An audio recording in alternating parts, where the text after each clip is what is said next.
కాంగ్రెస్ చేతికి అధికార మార్పిడి తప్ప ప్రజల జీవితాల్లో ఏం మార్పు రాలే. ఈ ప్రభుత్వం మీద గట్టిగా మాట్లాడితే చాలు కేసులు, ఇచ్చిన హామీలు ఏమైనా అని అడిగితే అరెస్టులు, రోడ్డెక్కి శాంతియుతంగా నిరసన చేసిన నిర్బంధాలు. ఏం చేసిండు మా కేటీఆర్ గారు?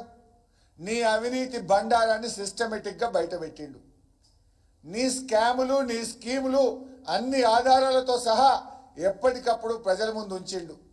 నీతో సహా నీ బ్రదర్సు, నీ అల్లుడు, నీ బామ్మర్ది బాగోతాలను బయటపెట్టి నీకు నిద్రపోకుండా చేసిండు. ప్రజల భవిష్యత్తు గురించి కాదు, నీవు చెప్పే ఫోర్త్ సిటీ నీ 4 బ్రదర్స్ కోసం అని చెప్పి ప్రజలకు అర్థమయ్యేలా వివరించిండు. మూసీ బ్యూటిఫికేషన్ పేరిట నువ్వు చేయబోతున్న లూటిఫికేషన్ను బయటపెట్టిండు. ఇవన్నీ చేసిండు కాబట్టే నీకు వశపడక ఏదో ఒక కేసు పెట్టాలని, ఎట్లన్నా కేటీఆర్ను జైల్లో వేయాలని గత కొద్ది రోజులుగా నువ్వు కుట్రకు తెరలేపినవు. అరెస్టులతో లీడర్లను, క్యాడర్లను భయభ్రాంతులకు గురి చేసి నీ కుంభకోణాలను, నీ లంబకోణాలను యథేచ్ఛగా కొనసాగించాలని నువ్వు ప్రయత్నం చేస్తూ ఉన్నావు. ఇలా ఆలోచించండి, కేటీఆర్ గారు చేసిన తప్పేంది? అసలు ప్రతిష్టాత్మకమైన ఫార్ములా ఈ రేసును ప్రపంచ దేశాలు పోటీ పడతాయి. దీనికి 192 దేశాలు పోటీ పడతాయి. అది భారతదేశానికి తేవడమే కాక దాన్ని మన హైదరాబాద్కు తేవడం కేటీఆర్ గారు చేసిన తప్ప. గ్లోబల్ సిటీగా ఉన్న హైదరాబాద్ను ఈవీ రంగంలో ఇన్వెస్ట్మెంట్కు డెస్టినేషన్ సెంటర్గా మార్చే ప్రయత్నం చేసిండు కేటీఆర్ గారు. అది తప్ప. 2023లో 22-23లో 30 కోట్ల ఖర్చుతోని రాష్ట్ర ప్రభుత్వం 30 కోట్ల ఖర్చు పెట్టి రాష్ట్ర జిఎస్డిపికి 700 కోట్లు సమకూర్చారని నేను ఇప్పుడే నెల్సన్ సంస్థ రిపోర్ట్ మీ ముందు పెట్టాను. రాష్ట్ర ప్రభుత్వం పెట్టింది మొదటి దఫాలో 30 కోట్లే.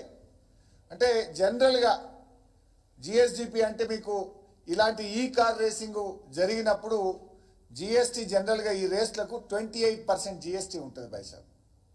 సో 700 కోట్లు మన రాష్ట్ర జిఎస్డిపికి వస్తే సరే రమారమే 20% వేసుకుందాం. 20% మనకు జిఎస్టీ కింద డబ్బులు వచ్చినా 70 కోట్లు వస్తుంది కదా. అంటే 70 అంటే 70 రాష్ట్రానికి, 70 కేంద్రానికి. 20% అంటే 140 కోట్లు వస్తుంది. 140 కోట్లలో నేరుగా రాష్ట్రానికి 70 కోట్లు జిఎస్టీ రూపంలో రాష్ట్ర ఖజానాకు వస్తుంది. కేంద్ర ప్రభుత్వ ఖజానాకు 70 కోట్లు వస్తుంది. సరే కేంద్రానికి పోయిన 70 కోట్లలో కూడా డెవల్యూషన్లో ఒక 2.32% మన స్టేట్కి వస్తుంది. అదో 1.5 crore వస్తుంది. అంటే 71 కోట్ల 50 లక్షలు రాష్ట్ర ఖజానాలోకి వచ్చినాయి. మొదటిసారి ఈ ఫార్ములా రేసింగ్ జరిగితే రాష్ట్ర ప్రభుత్వం పెట్టిన ఖర్చు 30 కోట్లు, రాష్ట్ర ఖజానాకు నేరుగా వచ్చింది 71 కోట్ల 50 లక్షలు.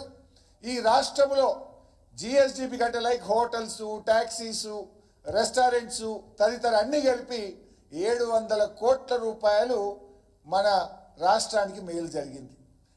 పెట్టింది 30 కోట్లు, రాష్ట్ర ఖజానాకు వచ్చింది 71 కోట్ల 50 లక్షలు. ఈ రాష్ట్ర ప్రజలకు జరిగిన లబ్ధి 700 కోట్లు. రాష్ట్ర ఇమేజు 192 దేశాల్లో హైదరాబాద్ ఇమేజ్ను పెంచింది మొదటిసారి జరిగిన ఈ కార్ రేసింగ్. ఇది తప్ప. రాష్ట్రానికి ఆదాయం పెంచిండు. ఈ రాష్ట్రం యొక్క బ్రాండ్ ఇమేజ్ను ప్రపంచ పటంలో నిలబెట్టే ప్రయత్నం చేసిండు కేటీఆర్ గారు. ఇది చేసినందుకు నువ్వు కేటీఆర్ని అరెస్ట్ చేస్తావా? ఏదో ఇందాక కూడా ఆయన మాట్లాడుతూ మాట అన్నాడు, ఎలక్షన్ కోడ్ వయలేషన్ ఉంది అని అన్నాడు. యాక్చువల్గా మొదటి ఇన్స్టాల్మెంట్ ఎప్పుడు ఇచ్చింది? అసలు ఫస్ట్ ఆఫ్ ఆల్ 2022-23లోనే అగ్రిమెంట్ అయింది. ఇది కొత్త అగ్రిమెంట్ కాదు, కొత్త నిర్ణయం కాదు. వచ్చే 4 ఏళ్ల పాటు హైదరాబాద్లో ఈ కార్ రేసింగ్ జరిగేటట్టు నిర్ణయం జరిగింది. ఏడాది అర్థం కిందనే అయింది ఫస్ట్ డెసిషన్. సెకండ్, మొదటి ఇన్స్టాల్మెంట్ ఎప్పుడు ఇచ్చారు? అక్టోబర్ 5, 2023 నాడు ఇచ్చారు. ఎలక్షన్ కోడ్ ఎప్పుడు వచ్చింది? అక్టోబర్ 9, 2023 వచ్చింది. ఇక కోడ్ ఎక్కడిది? ఒక నిర్ణయం ఏదైనా జరిగితే ఆన్గోయింగ్ ప్రాసెస్, దానికి ఎలక్షన్ కోడ్కు రాదు.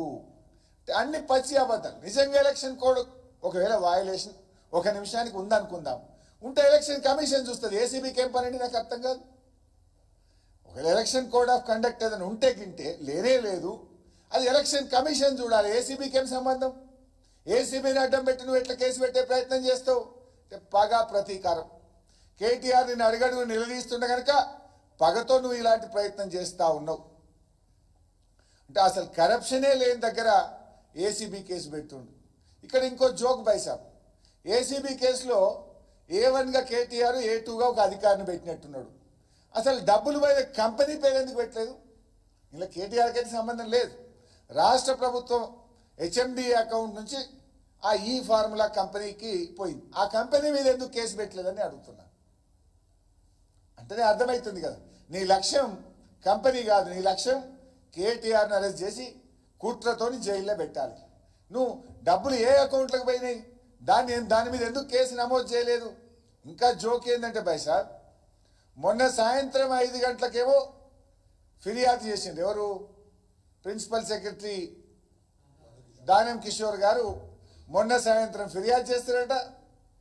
పొద్దుగాలటి వరకే ఏసీబీ కేసు అయిపోయింది, ఎఫ్ఐఆర్ అయిపోయింది. 24 గంటల కేసు అవుతుందా? ఒక ఫిర్యాదు వస్తే విచారణ జరగాలి, దాని వెనక ముందు అన్ని నిజానిజాలు తెలుసుకొని ఎఫ్ఐఆర్ చేయాలి. 24 గంటలు తిరక్క ముందే నువ్వు కేసు పెట్టినావంటే దాని వెనుక కుట్ర ఇలా రాష్ట్ర ప్రజలకు స్పష్టంగా అర్థమవుతా ఉంది.